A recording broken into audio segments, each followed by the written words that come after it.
করি, সিন্নি যেটা আমরা রান্না করি, ওই সিন্নিটা দিয়ে আমাদের পরিবারে যারা আহার করে, যারা তবুকটা আহার করে, তারা প্রত্যেকের রোগগুলা সেবা হয়ে যায়।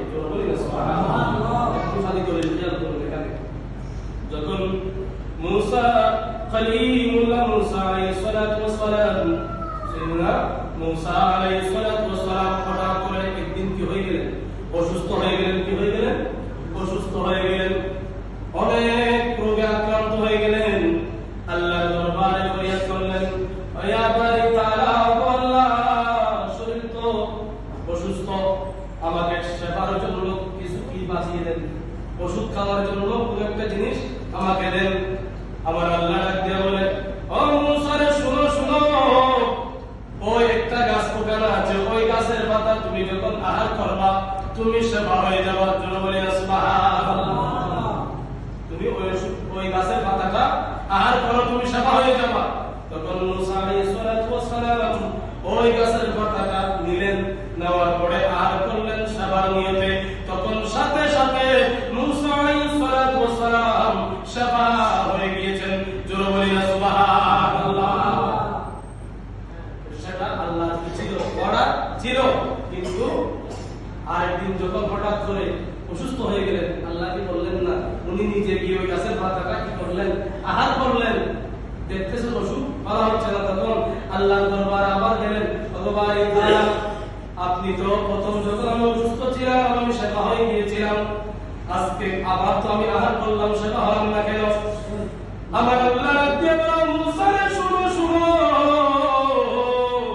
আমি ওই দিন আমি নিজে তোমাকে অর্ডার দিয়েছিলাম, ওই পাতাকে বলেছিলাম তোমাকে সেবা দেওয়ার জন্য। জোরে বলি না সুবহানাল্লাহ। আজকে আপনি আমার কাছ থেকে জিজ্ঞেস করো নাই, তুমি নিজে নিজে ওই পাতা আহার করেছো, সেই জন্য তুমি সেবা হও নাই। জোরে বলি না সুবহানাল্লাহ। তাহলে আল্লাহর ওয়াদা ছাড়া আমাদের যত অসুখ হোক না কেন, যত ডাক্তার আমরা কবিরাজ দেখাই না কেন, তবুও আল্লাহর হুকুম ছাড়া একটা পাতাও লড়ে না। জোরে বলি না সুবহানাল্লাহ। যত বড় রোগ হোক না কেন, ওই ডাক্তারের চিকিৎসা করুক না কেন, সিজার হতে সমস্ত শরীরে চেকআপ করুক না কেন, যত রোগ থাকুক না কেন, ওই ওষুধ গিয়ে আল্লাহর দরবারে ফরিয়াদ করে, ওষুধ পেটের মধ্যে গিয়ে আল্লাহর দরবারে কি করে, ওগো আল্লাহ আপনার বান্দাকে কি আমি ভালো করব, এরকম করে বলে ফরিয়াদ করে। আল্লাহ যদি অর্ডার দেয় ওই বান্দাদেরকে সেবা দান করে।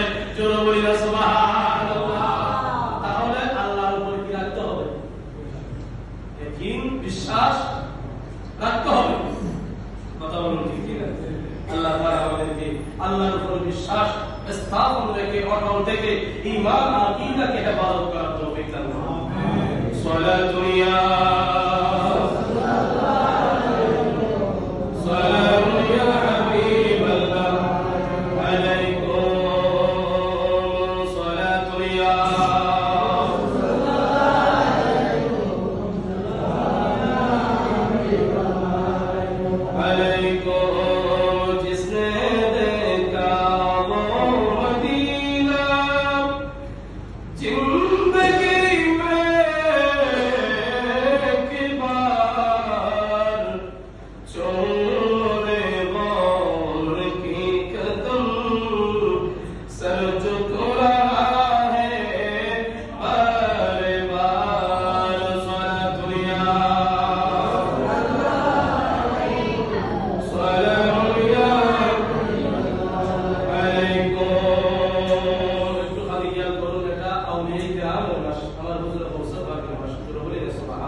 আল্লাহকে ভয় করে, শুধু তাই নয় পরিবারের হক নষ্ট করে না, পরিবারের হক নষ্ট করে না, সব কিছু আল্লাহর বিধান মোতাবেক, রাসূলের সুন্নাত মোতাবেক জীবন যাপন করে।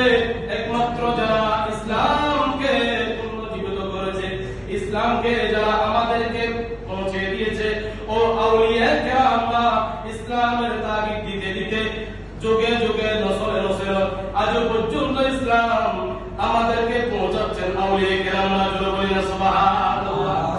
শুধু একটুখানি খেয়াল করুন, সমস্ত পীর মাশায়েখরা আমাদেরকে তাকি দিচ্ছে তোমরা নামাজ আদায় করো, মা বাবার খেদমত করো, তোমরা এই সবগুলো আদায় করো।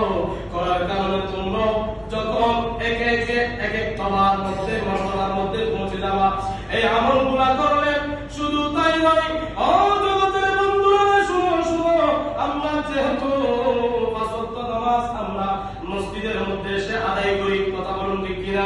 পাঁচ ওয়াক্ত নামাজের পরে কিছু আমল আমরা করি, কথা বলুন ঠিক কিনা? সুবহানাল্লাহ, আলহামদুলিল্লাহ, এভাবে কিছু কিছু ছোট ছোট আমল আমরা করে থাকি। তো দুরূপভাবে ফজর নামাজ যখন আমরা আদায় করি, ওই ফজর নামাজের পরে আমরা একটা কিছু আয়াত তেলাওয়াত করি হুজুরের সাথে সাথে, ইমামের সাথে সাথে আমরা কি কোরআনের কিছু আয়াত তেলাওয়াত করি, কি করি না?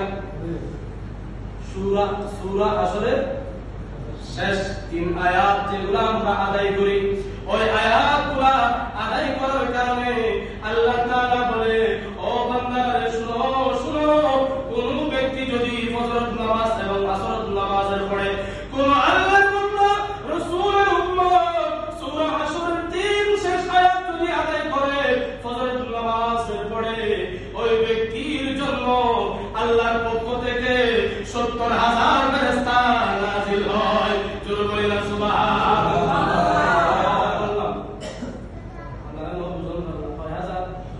70,000 ফেরেশতা হয় আয়াতের কারণে, 3 আয়াতের কারণে 70,000 ফেরেশতা নাযিল হয়। কেন নাযিল হয় জানার দরকার আছে না নাই? ওই ফেরেশতা নাযিল হয়, ও জগতের বন্ধুরা শুনুন শুনুন, ওই ফেরেশতাগুলো নাযিল হয় যে ব্যক্তি ওই আয়াতগুলো আদায় করেছে, ওই আয়াতগুলো আদায় করার কারণে ওই ব্যক্তির উপর নাযিল হয়। কেন কেন? আল্লাহর কাছে আল্লাহর বান্দা জানতে চায়, ও গো ভাই তারা কেন এই ফেরেশতাগুলো নাযিল করলা?